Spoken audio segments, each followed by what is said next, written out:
प्यारे बच्चों, electric charges and field का ये नेक्स्ट टॉपिक है। इस टॉपिक का नाम है relation between electric field and force. इसके ऊपर बेस्ड एग्जांपल्स देखेंगे, साथ में प्रॉब्लम्स फॉर प्रैक्टिस को भी हम अच्छे से सॉल्व करेंगे। उम्मीद करता हूं कि आप इस क्वेश्चन को सॉल्व करते हुए गूगल पे आए होंगे या फिर गूगल के थ्रू आप यूट्यूब पे आए होंगे या स्पेशली यूट्यूब पे आप इस क्वेश्चन को सर्च कर रहे होंगे और मेरी वीडियो आपके सामने पड़ गई होंगी। अगर आप मेरी वीडियो के सॉल्यूशंस हैं, आपको ये क्वेश्चन समझ आ जाता है, तो आप चैनल को बेशक सब्सक्राइब करके जरूर जाएं और दोस्तों को जरूर सजेस्ट करें, क्योंकि यहाँ पर आपको पूरी एसएल अरोड़ा के न्यूमेरिकल्स मिल जाएंगे। हर एक एग्जाम्पल आपको, सॉल्व एग्जाम्पल सारे प्रॉब्लम फॉर प्रैक्टिस आपको मिल जाएंगे फ्री ऑफ कॉस्ट। तो चलिए स्टार्ट करते हैं इस क्वेश्चन को। इस क्वेश्चन में हमसे क्या कह रखा, इससे पहले आपको बता देता हूँ कि ये जो फॉर्मूला मैंने आपको बताया हुआ था वो था ये E = F/Q, जिसको पर बेस्ड आप क्वेश्चंस लगाएंगे। E = F/Q ये इंटेंसिटी ऑफ इलेक्ट्रिक फील्ड है, जिसका यूनिट यहीं से निकल जाएगा न्यूटन पर कूलम। ठीक है, तो इसके ऊपर बेस्ड कुछ एग्जांपल हैं, देन प्रॉब्लम फॉर प्रैक्टिस है। तो चलिए इस क्वेश्चन को देखते हैं। इसमें हमसे क्या कह रहा है, यहाँ पर लिखेंगे सॉल्यूशन। गाइस, क्वेश्चन को ध्यान से पढ़ना, उसके बाद देन उसका सॉल्यूशन कर देना, एकदम हो जाएगा। Calculate the electric field strength required to just support a water drop of mass 10⁻³ kilogram. आपके पास एक वाटर ड्रॉप है जिसका वजन दे रखा, अब वो नीचे को गिर रही है, लेकिन आपको गिरने नहीं देना, आपको इलेक्ट्रिक फील्ड लगाना है। और इलेक्ट्रिक फील्ड जो है इसके वेट को मैनेज करेगी, कुछ इस तरह से लगवाना। हमसे कह रहा है कि उसके ऊपर चार्ज इतनी है। ठीक है, लेट अस सपोज कि मेरे पास एक वाटर ड्रॉप है और ये नीचे गिरने की कोशिश कर रही है अपने mg फोर्स की वजह से, मतलब वेट की वजह से। आपको क्या करना है, आपको जस्ट इसके वेट के बराबर एक इलेक्ट्रिक फोर्स लगवा देना ऊपर की तरफ को, जिसकी वजह से इसका वेट मैनेज हो जाए इलेक्ट्रिक फोर्स से। अब इलेक्ट्रिक फोर्स तभी लगती है जब इलेक्ट्रिक फील्ड होगा, और इलेक्ट्रिक फील्ड भी उस पर ही फोर्स लगाता है जो चार्ज बॉडी होती है। तो ये चार्ज बॉडी है जिसका चार्ज आपको गिवन है। कितना है भाई आपके पास, 1.6 × 10⁻⁻19 कूलम। सब कुछ आपके पास है। आपको पता चल चुका है कि बॉडी जो हमारे पास ड्रॉप है उसका खुद का वेट नीचे को एक्ट कर रहा है, और आपको जस्ट अपोजिट डायरेक्शन में एक फोर्स लगवानी है, इलेक्ट्रिक फोर्स।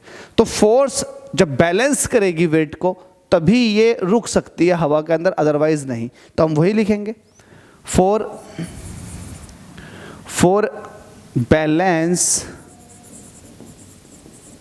बैलेंस के लिए F जो है, जिसको आप कह रहे हो ग्रेविटेशनल फोर्स, ये होना चाहिए इलेक्ट्रोस्टैटिक फोर्स के बराबर। और आपको पता है ग्रेविटेशनल फोर्स होता है mg, बिल्कुल सही है, और इलेक्ट्रोस्टैटिक फोर्स होता है Q × E। आपसे पूछा क्या है, calculate the electric field strength. आपसे इलेक्ट्रिक फील्ड स्ट्रेंथ पूछी गई है, मतलब E आपसे पूछा गया है, तो E को आप यहीं रोकोगे, Q डिवाइड में आ जाएगा mg के, तो mg के डिवाइड में आ चुका है Q। अब सबकी वैल्यूज को पुट कर दो, आपके पास सारी वैल्यूज गिवन है, और आप आंसर ले लो। क्या आपको मास नहीं पता? बिल्कुल पता है, 10⁻⁻3, तो रख दो 10⁻⁻3। क्या आपको ग्रेविटेशनल एक्सीलरेशन की वैल्यू नहीं पता? बिल्कुल पता है, 10 होती है। एंड Q अगेन ये आपको दिया हुआ है, कितना दिया हुआ है, 1.6 × 10⁻⁻19 कूलम। इतना चार्ज उस वाटर ड्रॉप के ऊपर है। तो सॉल्व कर लेते हैं इसको। ये 10⁻⁻2 बचेगा ऊपर, और नीचे कितना है, अभी 10⁻⁻19 ऊपर जाकर प्लस का 19 हो जाएगा, नीचे 1.6 रहेगा, ऐसे ही। ठीक है भाई, एक काम कर लेते हैं, इसको थोड़ा सॉल्व करते हैं। 10⁻17 बचेगा प्लस का, और 1.6 नीचे बचा।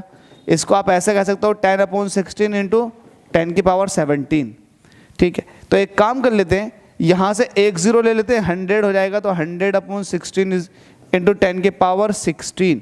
100 को डिवाइड करो 16 से, कैसे करेंगे, 100 यहाँ लिखेंगे, 16 यहाँ लिखेंगे, 16 छंग 96, 96 माइनस करेंगे, 4 आ जाएगा, पॉइंट लगा देंगे, 0 बढ़ जाएगा।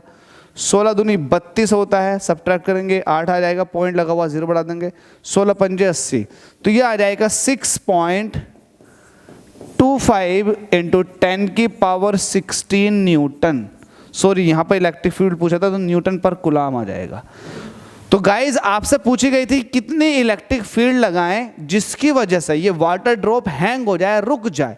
तो इतनी इलेक्ट्रिक फील्ड लगनी चाहिए जिसकी वजह से ये जो वाटर ड्रॉप है जिसके ऊपर चार्ज 1.6 इंटू 10⁻⁻⁻⁰ दे रखा है, ये हवा में रुक जाएगी अगर आप इतना इलेक्ट्रिक फील्ड लगा देते हैं तो। उम्मीद करता हूँ समझ में आ गया होगा। सीबीएसई इस क्वेश्चन को पूछ चुकी है, प्रैक्टिस जरूर करना। Thank you so much. अगले क्वेश्चन में मुलाकात करते हैं।